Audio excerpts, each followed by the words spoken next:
الحمد لله نحمده ونستعينه ونستغفره ونؤمن به ونتوكل عليه ونعوذ بالله من شرور أنفسنا ومن سيئات أعمالنا من يهده الله فلا مضل له ومن يضلله فلا هادي له ونشهد أن لا إله إلا الله ونشهد أن سيدنا ومولانا محمدا عبده ورسوله أعوذ بالله من الشيطان الرجيم بسم الله الرحمن الرحيم إن الله اشترى من المؤمنين أنفسهم وأموالهم بأن لهم الجنة رب اشرح لي صدري ويسر لي أمري واحلل عقدة من لساني يفقهوا قولي سبحانك لا علم لنا إلا ما علمتنا إنك أنت العليم الحكيم صدق الله العظيم وبلغنا رسوله النبي الأمين الكريم ونحن على ذلك لمن الشاهدين والشاكرين والحمد لله رب العالمين.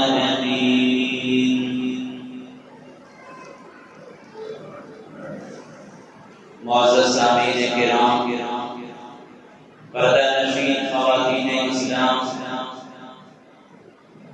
اللہ تبارک و تعالی کائنات کا خالق و مالک ہے.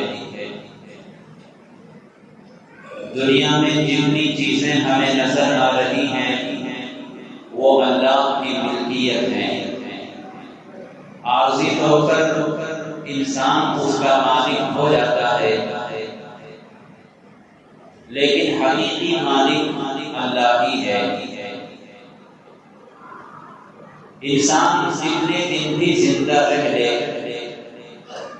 ایک دن وہ ساری چیزیں چھوڑ کر دنیا سے چلا جاتا ہے. پھر اس کا مالک اس کی اولاد ہوتی ہے، پھر اولاد انتقال کرتی ہے، اس کی اولاد وارث ہوتی ہے، اور یہ سلسلہ چلتا رہے گا. ہر ایک نے عارضی طور پر چیزوں میں ملکیت حاصل کی. کسی نے 50 سال، کسی نے 60 سال، کسی نے 70 100 سال، 100 سال، 150 سال، 200 سال. پچھلی امتوں کی بات کریں تو 1000 سال، 500 سال. لیکن بہرحال وہ دنیا سے جاتا ہے، اپنی ساری پراپرٹی کو چھوڑ دیتا ہے، اور آخر میں اس کا مالک کون ہوتا ہے؟ اللہ.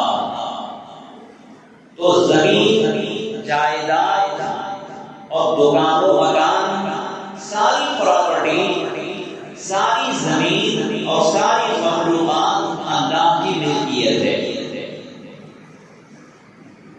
اللہ تبارک و تعالی اپنے بندوں میں سے جس کو جتنے دن چاہتا ہے ملکیت دے دیتا ہے، مالکانہ حق دے دیتا ہے، پھر اسے چھوڑ کر جانا پڑتا ہے. بلکہ اگر یہ کہا جائے کہ انسان تو اتنا عاجز ہے، انسان اتنا مجبور ہے کہ وہ خود اپنے جسم کا مالک نہیں ہے. اگر اس کا مالک ہوتا انسان تو جیسے چاہتا استعمال کرتا، جب چاہتا استعمال کرتا. لیکن انسان کبھی کبھی اتنا مجبور ہو جاتا ہے کہ خود کھانے کا محتاج ہو جاتا ہے. تو ہاتھ اس کے قبضے میں رہا نہیں رہا، دانت چبانے کی، زبان چبنے کی اس کی ملکیت میں رہی نہیں رہی. تو عارضی طور پر، ٹیمپروری طور پر یہ چیزیں ہماری ملکیت میں دی گئی ہیں. حقیقی مالک اللہ تعالی ہے. تو جو خریدی ہوئی چیز ہوتی ہے، بکا ہوا سامان ہوتا ہے، اس میں انسان تصرف نہیں کر سکتا.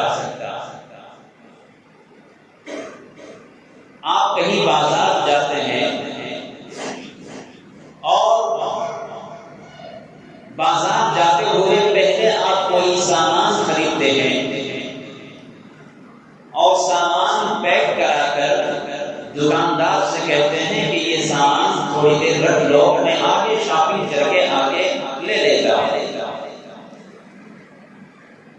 اب وہ سامان جو آپ نے خریدا ہے اور دکان میں پیک کرا کے رکھا ہے، وہ دکاندار اس سامان سے فائدہ اٹھا سکتا ہے، تصرف کر سکتا ہے؟ نہیں کر سکتا، اس لیے کہ وہ سامان آپ کا ہے، آپ نے پیک کرا کے رکھا ہوا ہے۔ اب وہ بکا ہوا سامان ہے، دکاندار اس میں کسی بھی طرح کا تصرف نہیں کر سکتا۔ بالکل ایسا ہی ہے، اللہ تعالیٰ نے انسانوں سے اس کی جان، مال، تمام چیزیں اللہ نے خرید لی ہیں، اور خریدنے کے بعد اللہ تعالیٰ نے انسانوں کے حوالے کر دیا اور فرمایا کہ لوگ تھوڑے دن تک تو ان میں سے جس سے چاہو فائدہ اٹھا لو۔ ان اللہ اشتری من المؤمنین انفسهم واموالهم، بے شک اللہ تعالیٰ نے خرید لیا ہے ایمان والوں سے کیا؟ ان کی جان، ان کے مال جنت کے بدلے میں۔ یہ جان اور یہ مال اللہ تعالیٰ نے خرید لیا ہے جنت کے بدلے میں۔ مطلب کیا ہوا کہ اب یہ جان ہماری نہیں ہے، اللہ کی ہے، یہ مال اللہ کا ہے، لیکن اللہ نے ہمیں عارضی طور پر دے دیا ہے کہ ہم ان کا استعمال کریں، لہذا بقدر ضرورت ہم استعمال کریں گے۔ اللہ نے جس طرح سے اپنی جان،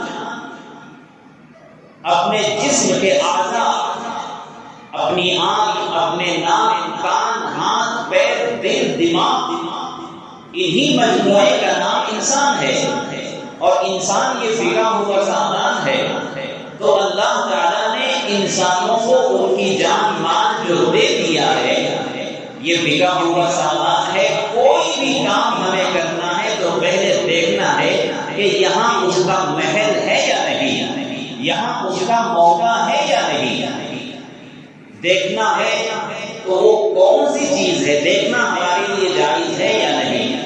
اگر جائز ہے تو اللہ کی اجازت ہے کہ وہ تم دیکھ سکتے ہو، اور دیکھنا جائز نہیں ہے تو پھر اللہ کی دی ہوئی اس آنکھ کا غلط استعمال ہوگا، اور بکے ہوئے سامان میں تصرف کرنا، غلط طریقے سے استعمال کرنا، یہ دنیا میں بھی جائز نہیں، اور آخرت کے اعتبار سے بہت سخت پکڑ ہے۔ تو اللہ تبارک و تعالیٰ نے انسانوں کی جان، مال، سب کچھ خرید دیا ہے جنت کے بدلے میں۔ اسی لیے اللہ کے رسول صلی اللہ علیہ وسلم نے ارشاد فرمایا کہ تمہاری آنکھ کا بھی تمہارے اوپر حق ہے، تمہارے بدن کا بھی تمہارے اوپر حق ہے۔ شروع میں صحابہ کرام رات بھر عبادت کیا کرتے تھے، رات بھر نفلیں پڑھتے اور دن میں روزہ رکھتے تھے، ہر وقت عبادت میں، ہر وقت ذکر و اذکار میں۔ حضرت سلمان فارسی رضی اللہ عنہ ایک بڑے جلیل القدر صحابی ہیں، ان کے سامنے یہ بات پہنچی کہ بہت سے صحابہ کرام رات بھر عبادت کرتے ہیں، دن بھر روزے رکھتے ہیں، وہ اپنی بیوی کا حق ادا نہیں کر پاتے، یہ ان کی پریشانیاں ہیں۔ تو حضرت سلمان فارسی رضی اللہ عنہ نے ان صحابہ کرام کو فرمایا کہ دیکھو تمہارے اوپر اللہ تعالیٰ نے بہت سی چیزوں کے حقوق عائد کیے ہیں، تمہاری آنکھ کا تمہارے اوپر حق ہے، تمہارے ہاتھ کا تمہارے اوپر حق ہے، تمہارے جسم کا تمہارے اوپر حق ہے، تم ان کے حقوق کو ادا کرو۔ اب کوئی بندہ رات بھر کھڑا رہا، رات بھر عبادت میں رہا، نہیں سویا، جاگتا رہا، تو اس نے آنکھ کی حق تلفی کی ہے، اس نے آنکھ کے حق کو پامال کیا ہے۔ کوئی رات بھر کھڑا رہا تو اس نے پیر کا حق ادا نہیں کیا، بدن کے حق کو ادا نہیں کیا، تو جسم کے تمام اعضاء یہ ہمارے ماتحت ہیں، اللہ کی چیزیں ہیں، ہمیں ان کو غلط طریقے سے استعمال نہیں کرنا ہے، بلکہ اللہ نے اپنی چیزوں کو آرام دینے کا حکم دیا ہے، ان کا حق ادا کرنے کا حکم دیا ہے۔ آپ ذرا غور کر سکتے ہیں کہ اگر اللہ تبارک و تعالیٰ چاہتا تو یہ کہہ دیتا کہ رات بھر عبادت کرو، لیکن نہیں، اللہ تبارک و تعالیٰ ایک دوسرے کے حقوق کو ادا کرنے کے لیے، ایک دوسرے کے حقوق کو پہنچانے کے لیے اللہ تعالیٰ نے حکم دیا کہ تم اپنے آپ کو عبادت میں بھی لگاؤ، آرام و راحت بھی دو، ذریعہ معاش کے لیے بھی کاروبار کرو، یعنی ہر چیز جو ہم سے ریلیٹڈ ہے ان چیزوں کا حق ادا کرنا یہ اسلام کی تعلیم ہے۔ حضرت سلمان فارسی رضی اللہ عنہ نے ان صحابہ کرام سے فرمایا کہ رات بھر عبادت کرنے میں تمہاری آنکھ کا حق ادا نہیں ہو رہا ہے، تمہارے بدن کا حق ادا نہیں ہو رہا ہے، عبادت بھی کرو، آرام بھی کرو۔ یہ بات جب حضور صلی اللہ علیہ وسلم کو پہنچی تو آپ نے حضرت سلمان فارسی رضی اللہ عنہ کے جواب کو درست قرار دیا اور فرمایا کہ ہاں صحیح ہے، صحیح ہے۔ تو اس سے معلوم یہ ہوا کہ ہمارا جو بدن ہے یہ کوئی ایسی چیز نہیں کہ بس جیسے چاہا آپ چلا دیں، جیسے چاہا آپ استعمال کر دیں، ہر ایک کا حق ادا کرنا ضروری ہے۔ اور اگر اتنے میں بھی سمجھ میں نہ آیا تو آپ یہ سمجھ لیں کہ یہ جو زبان ہے ہماری، یہ ہماری نہیں ہے، دنیا میں بھی ہماری نہیں ہوتی۔ جب آدمی ذرا بیمار پڑ جائے تو زبان چلانا مشکل ہوتا ہے، اور بخار آ جائے تو چکھ کر کسی چیز کی لذت نہیں بتا سکتے۔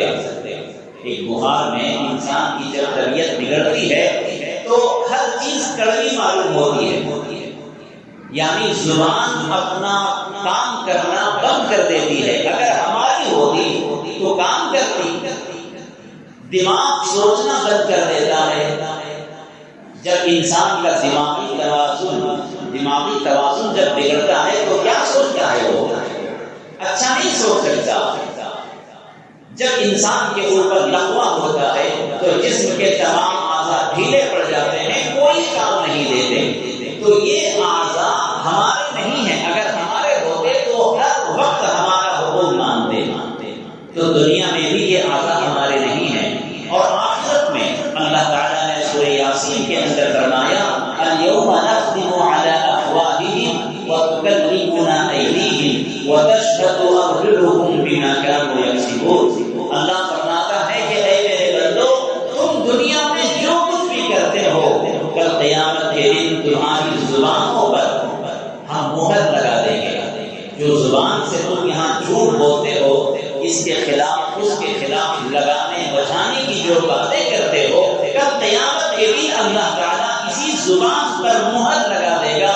اور جس ہاتھ سے ظلم کرتے تھے، جسم کے جس اعضاء سے، جس عضو سے تم گناہ کیا کرتے تھے، وہی اعضاء گواہی دیں گے، شہادت دیں گے۔ اليوم نختم على افواههم وتكلمنا ايديهم وتشهد ارجلهم۔ اللہ فرماتا ہے کہ ہم اس دن تمہاری زبان پر، تمہارے منہ پر مہر لگا دیں گے، بند کر دیں گے، پھر تمہارے ہاتھ اور تمہارے پیر جو تم دنیا میں کیا کرتے تھے اس کے بارے میں وہ شہادت دیں گے۔ اللہ کی یہ کتاب کھلی ہوئی کتاب ہے۔ دنیا میں بھی حالات ایسے آتے ہیں کہ ہم سمجھ سکتے ہیں کہ یہ زبان، یہ ہاتھ، یہ پیر ہمارے مستقل نہیں ہیں، دائمی طور پر نہیں ہیں۔ زندگی میں بھی یہ ہمارا ساتھ چھوڑتے ہیں، بیماری کے وقت میں بھی یہ ہمارا ساتھ چھوڑ دیتے ہیں، اور آخرت میں اللہ نے تو یہ اعلان فرما ہی دیا۔ تو انسان بہت عاجز ہے، بہت کمزور ہے، بہت ضعیف ہے، نہ معلوم کس بات پر گھمنڈ کرتا ہے، نہ معلوم کس بات پر اسے غرور ہے۔ میرے دوستو، ایک ہلکا سا بخار ہمیں برداشت نہیں ہوتا، ایک ہلکی سی سردی ہمیں برداشت نہیں ہوتی۔ انسان کا یہ جو مجسمہ ہے جب تک اللہ کے حکم سے ٹھیک ٹھاک ہے، بہت اچھا معلوم ہوتا ہے، کچھ بھی احساس نہیں ہوتا۔ لیکن اس بیمار سے پوچھو جو بستر مرگ پر پڑا ہوا ہے، اس مجبور سے پوچھو جو کسی آزمائش میں مبتلا ہے، ان کے دل پر جو حالات آتے ہیں، جو کیفیت ہوتی ہے، اس کو ہم محسوس نہیں کر سکتے۔ بہرحال میں نے آج کے بیان کا جو موضوع رکھا ہے وہ اللہ تبارک و تعالیٰ کے اس فرمان کو سمجھنا ہے کہ اللہ تبارک و تعالیٰ کی ملکیت ہے ہم اپنے جسم کے اعضاء کو، ہم اپنے جسم کے پارٹس کو غلط استعمال نہیں کر سکتے، ورنہ یہاں بھی پٹے جائیں گے قبر کے اندر، اور میدان حشر میں جو عذاب ہوگا، جو سزا ملے گی وہ الگ ہے۔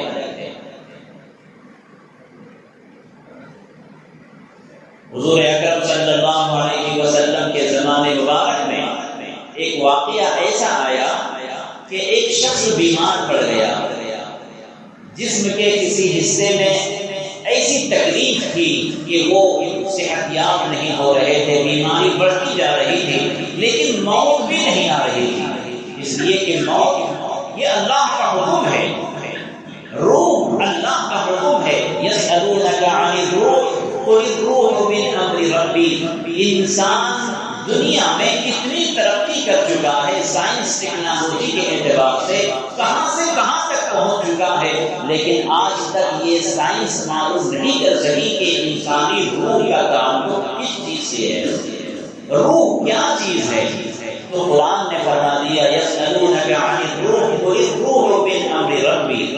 آپ نے دیکھا ہوگا کہ اسٹیچو کے اندر اور مجسمے کے اندر ساری چیزیں لوگوں نے تراشیدہ کر دی ہیں، بنا دی ہیں۔ کسی کا اسٹیچو بنایا جاتا ہے تو ریئل میں اور اسٹیچو میں کوئی فرق نہیں کر پائیں گے آپ۔ میوزیم میں بعض نامور لوگوں کی تصویریں لگائی جاتی ہیں، پتھر سے تراش کر کے اس کے اسٹیچو لگائے جاتے ہیں، تو آپ بالکل فرق نہیں کر سکیں گے، اصل میں اور نقل میں کوئی فرق نہیں کر سکیں گے۔ اس میں کس چیز کی کمی رہتی ہے؟ وہ روح کی ہوتی ہے، بس روح ڈالنا باقی رہتا ہے، باقی ساری چیزیں بنا دیتے ہیں۔ تو یہ روح کیوں نہیں ڈال پاتے؟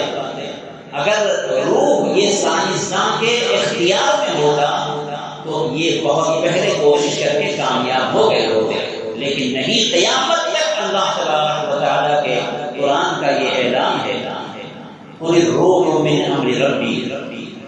تو اللہ تبارک و تعالیٰ نے حضور اکرم صلی اللہ علیہ وسلم کے زمانے میں ایک صحابی کو بہت زیادہ بیماری ہو گئی، موت نہیں آ رہی تھی، تڑپ رہے تھے وہ، تو ان کے دماغ میں ایک بات آئی اور انہوں نے یہ کیا کہ اپنی ایک انگلی جڑ سے کاٹ لی، رگ کٹ گئی اور خون نکلنا شروع ہو گیا۔ خون اتنا نکلا کہ جسم ڈھیلا پڑ گیا اور اسی سے ان کی موت واقع ہو گئی۔ حضور صلی اللہ علیہ وسلم کے پاس یہ واقعہ جب پہنچا تو آپ نے فرمایا کہ انہوں نے بہت برا کیا ہے اور قیامت تک اللہ تبارک و تعالیٰ ان کو اسی مصیبت میں اور عذاب میں مبتلا رکھے گا۔ اللہ اکبر۔ دنیا میں جو جس حالت میں اپنے آپ کو ہلاک کرے گا، مرے گا، وہ بات نہیں کر رہا ہوں، مرنا تو اللہ کی طرف سے ہوتا ہے، موت اللہ کی طرف سے آتی ہے، لیکن اگر کوئی اپنے آپ کو ہلاک کر رہا ہے، اپنے آپ کو مار رہا ہے، خودکشی کر رہا ہے، کوئی پہاڑ سے گر کر، کوئی ٹرین کی پٹری پر لیٹ کر، کوئی اپنے آپ کو آگ لگا کر، کوئی ہتھیار سے اپنے آپ کو کاٹ کر اگر کوئی اپنے آپ کو ہلاک کر رہا ہے، حضور اکرم صلی اللہ علیہ وسلم کا فرمان ہے کہ قیامت تک اسے اور قیامت کے بعد جہنم میں اسے وہی عذاب دیا جائے گا جو جس انداز سے اپنے آپ کو ہلاک کرے گا۔ اگر کسی نے دنیا کی مصیبت سے تنگ آ کر اپنے آپ کو آگ کے حوالے کر دیا، بدن پر کیروسین تیل چھڑک کر یا پیٹرول چھڑک کر آگ لگا دی، کسی نے چاقو سے اپنے گلے کو کاٹ لیا، کوئی ٹرین کی پٹری پہ لیٹ گیا، آج کل بہت ہو رہا ہے، تو اللہ کے رسول صلی اللہ علیہ وسلم فرماتے ہیں ابھی سے لے کر قیامت تک اور قیامت کے بعد جہنم میں اسے وہی سزا ملے گا جس انداز سے وہ اپنے آپ کو ہلاک کرے گا۔ یہ کیوں؟ یہ اس لیے کہ یہ اللہ کی ملکیت ہے۔ آپ اپنے ہاتھ پیر، اپنے گلے، اپنی جان کے مالک نہیں ہیں۔ اللہ کے حکم سے جب موت آتی تب آتی، اللہ کے حکم سے آپ نے سبقت کی ہے، اللہ کے حکم سے پہلے آپ چلنا چاہتے تھے۔ اللہ چاہتا تھا کہ ابھی تمہاری عمر اور 20 25 سال 50 سال اور تمہاری عمر ہے، لیکن جب آپ نے اللہ کی مرضی کے خلاف، اللہ کے حکم کے خلاف خودکشی کرنے پر آمادہ ہو گئے اور اپنی جان کو ہلاک کرنے کے در پہ ہو گئے، تو اللہ غضبناک ہو کر یہ فرمایا کہ جا، اگر تجھے مرنا ہی ہے تو مر جا۔ یہاں مجھے ایک سوال کا جواب دینا ہے۔ ہم ایمان والوں کا یہ عقیدہ ہے کہ اللہ ہی کی طرف سے موت آتی ہے، جب موت لکھی ہوگی اسی وقت موت آئے گی، 1 منٹ پہلے یا بعد میں نہیں، جس وقت جس سیکنڈ میں موت لکھی ہے اسی وقت موت آتی ہے۔ یہ ہم ایمان والوں کا عقیدہ ہے۔ لیکن جب خودکشی کرتا ہے تو وہ پہلے مر جاتا ہے۔ مثلا ایک آدمی 60 سال 70 سال تک جینے والا تھا، لیکن اس نے خودکشی کر لی اور آج ہی مر گیا، تو یہ اسلام کے عقیدے کے خلاف معلوم ہو رہا ہے۔ ایسا لگ رہا ہے کہ خودکشی کرنے والا گویا اپنی طرف سے مر رہا ہے، اللہ کی طرف سے نہیں موت آئی ہے، وہی موت مرا ہے، ایسا لگتا ہے ذہن میں، لیکن نہیں۔ جب ہمارا ایمان یہ ہے وَمَا تَسْقُطُ مِنْ وَرَقَةٍ إِلَّا يَعْلَمُهَا، اللہ تبارک و تعالیٰ فرماتا ہے کہ درخت کا کوئی پتا اللہ کے حکم کے بغیر نہیں گر سکتا، کوئی بھی پتا اللہ کے حکم کے بغیر نہیں گر سکتا، یہ اللہ کا فرمان ہے۔ تو ایک انسان اپنے آپ کیسے مر سکتا ہے؟ اللہ کے حکم سے پہلے کیسے جا سکتا ہے؟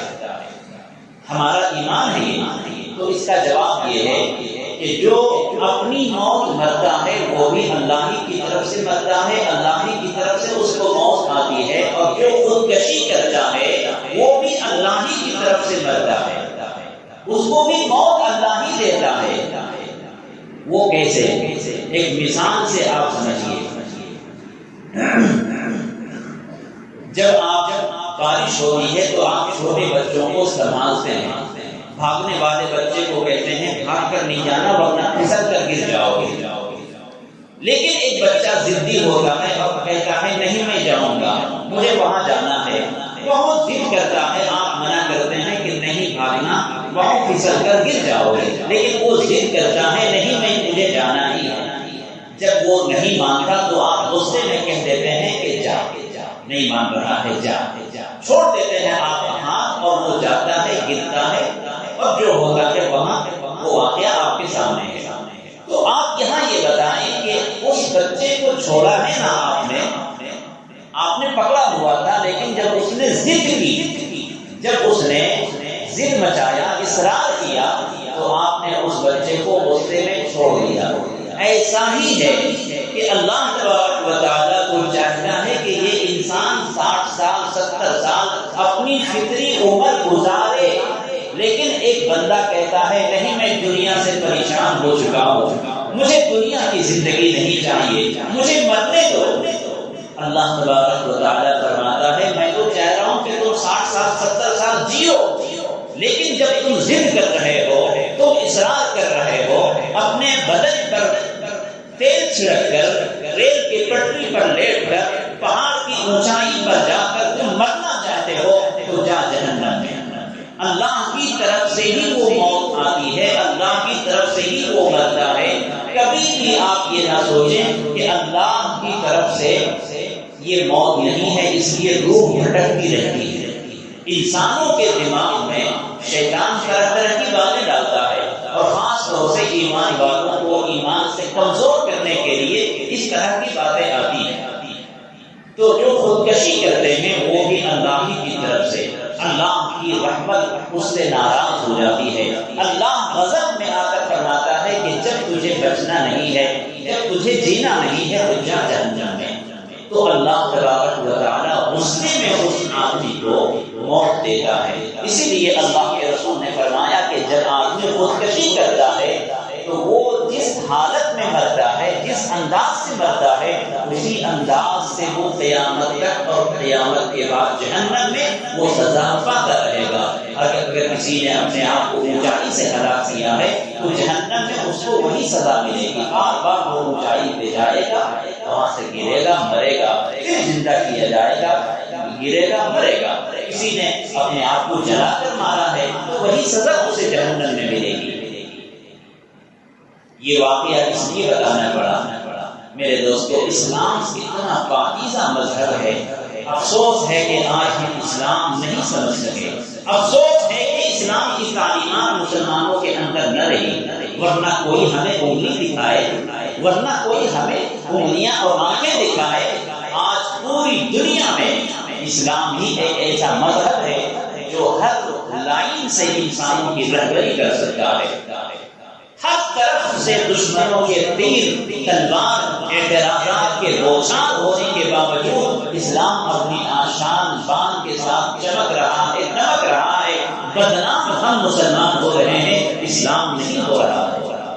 آج بھی لوگ اسلام کی تعلیمات کو دیکھتے ہیں اور ہمیں جب دیکھتے ہیں تو کہتے ہیں کہ یہ تو عجیب مسلمان ہے، ان کا مذہب تو یہ نہیں کہتا، ان کا قرآن تو یہ نہیں کہتا، ان کے پیغمبر تو یہ نہیں کہتے. یہ کون مسلمان ہیں؟ یہ کس نبی کی امت ہیں؟ جس نبی کی یہ پرچار کرتے ہیں، جس قرآن کی یہ تعلیمات کا اعلان کرتے ہیں، جس اسلام کی یہ تبلیغ کرتے ہیں، اس تعلیم پر یہ خود عمل کرنے والے نہیں ہیں تو نہ معلوم یہ کون مسلمان ہے. آج دنیا اعتراض کر رہی ہے. ہمارے اسلام پر اعتراض نہیں ہے، مسلمانوں پر اعتراض ہے. اسلام الحمدللہ اگر مٹنا ہوگا تو 1400 سال کے بعد یہ اسلام ختم ہو چکا ہوتا. اگر اسلام میں خامیاں ہوتی تو اسلام مٹ چکا ہوتا. لیکن آج دنیا کے دیگر مذاہب اسلامی تعلیمات کو دیکھ کر اپنے مذہب کے اندر ترقی کر رہے ہیں، اپنے ملک کو چلانے کے لیے قانون سازی کر رہے ہیں. یہ واقعہ اس لیے مجھے بتانا پڑا. ابھی چند دن پہلے، 4-5 دن پہلے گجرات کے احمد آباد میں ایک عائشہ نامی مسلم خاتون نے یہ کہہ کر خودکشی کر لی، ندی میں چھلانگ لگا دی کہ میں اپنوں سے کب تک لڑوں گی.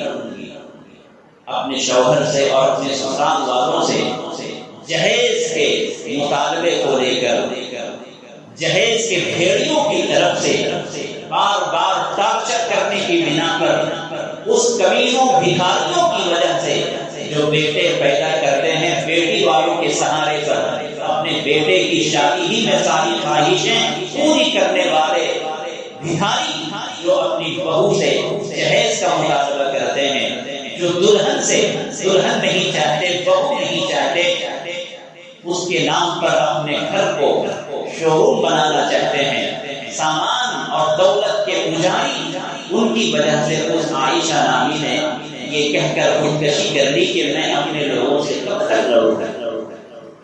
شوہر کی طرف سے، سسرال کی طرف سے جو ان کو ہراسانی کی گئی، ان کو جو ٹارچر کیا گیا، ان کو جو سزا دی جاتی تھی، اس سے تنگ آ کر اس نے خودکشی کر لی ہے.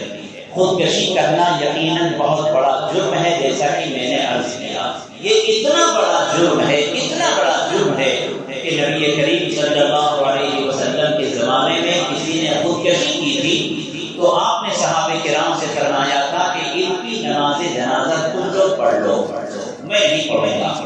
اللہ اکبر. خودکشی کرنے والے کی جنازے کی نماز آقا نے ادا نہیں کی اور فرمایا کہ تم لوگ پڑھ لو، میں نہیں پڑھوں گا. یعنی اللہ اتنا ناراض ہوتا ہے کہ اپنے نبی سے فرما دیا کہ اے میرے نبی آپ ان کی نماز جنازہ نہ پڑھیں. دنیا کی مصیبتوں کو نہ برداشت کر کے ہمیشہ کے لیے مصیبت میں مبتلا ہوتے ہیں۔ دنیا کی کتنے دنوں کی زندگی ہے، پریشانیاں آتی ہیں، لیکن اس پریشانی سے نجات پانے کے لیے ہمیشہ کے لیے پریشانی میں چلے جاتے ہیں۔ ہمارے مذہب میں ایسا نہیں ہے کہ مرے مٹی میں مل گئے، جلے خاک میں مل گئے، رات ہو گئے تو ختم، ایسا نہیں ہے ہمارے مذہب میں۔ ہر کچھ جو کچھ یہاں کیا گیا ہے اللہ کے پاس وہ ملے گا، دوبارہ پیدا کیا جانا ہے۔ یہاں کے ظالموں کو جہنم کی سزا ملنا ہے، ورنہ تو پھر اس دنیا کا کوئی مطلب ہی نہیں ہوگا۔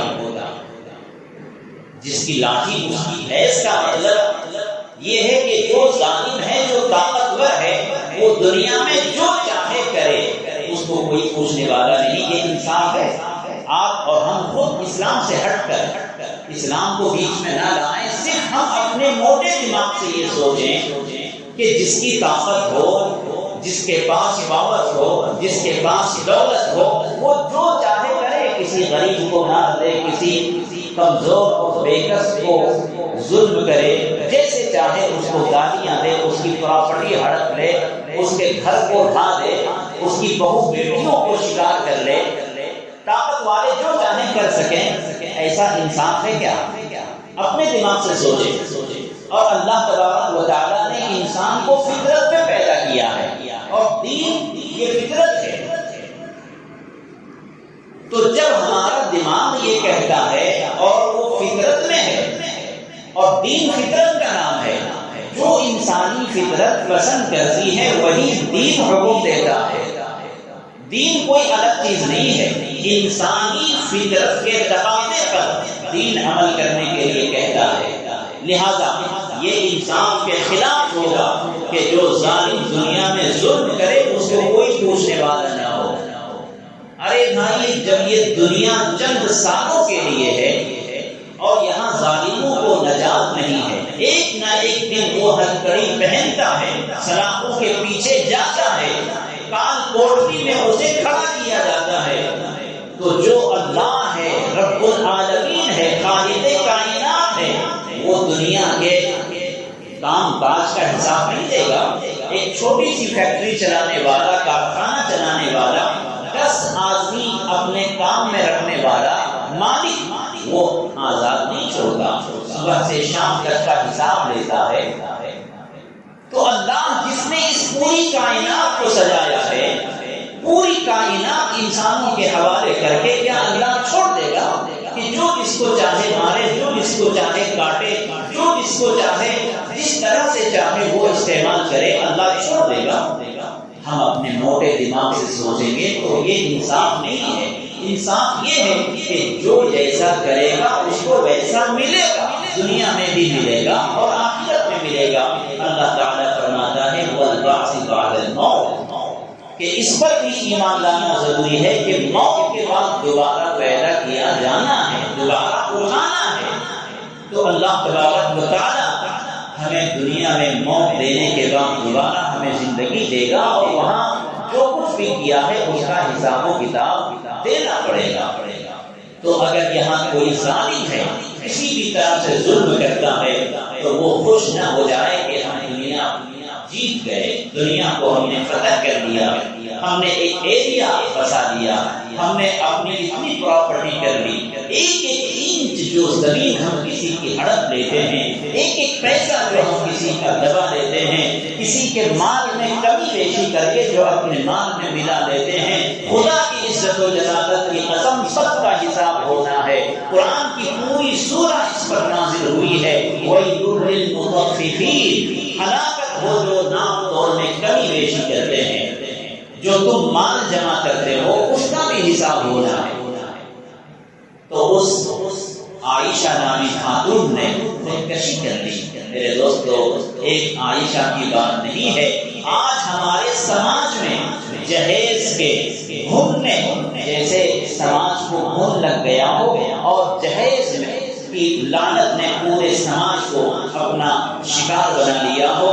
ہر بیٹے کا باپ، ہر دلہے والے کے گارجین یہ سمجھتے ہیں کہ یہ تو ہمارا حق ہے، ہم بیٹے والے ہیں، نہ معلوم بیانوں میں انہوں نے سن لیا ہے یا کس فلسفے کو انہوں نے پڑھ لیا ہے، یہ حق کس نے دیا ہے؟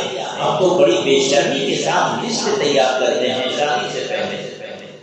تقریباً 1-2 مہینہ پہلے میں نے جہیز کے عنوان سے 3-4 جمعے تک آپ کو سمجھانے کی کوشش کی ہے کہ جہیز یعنی بیٹی کی شادی میں بیٹی کے بعد دلہن والے دلہن کو جہیز کے نام پر جو دیتے ہیں اپنی مرضی سے، وہ جائز ہے۔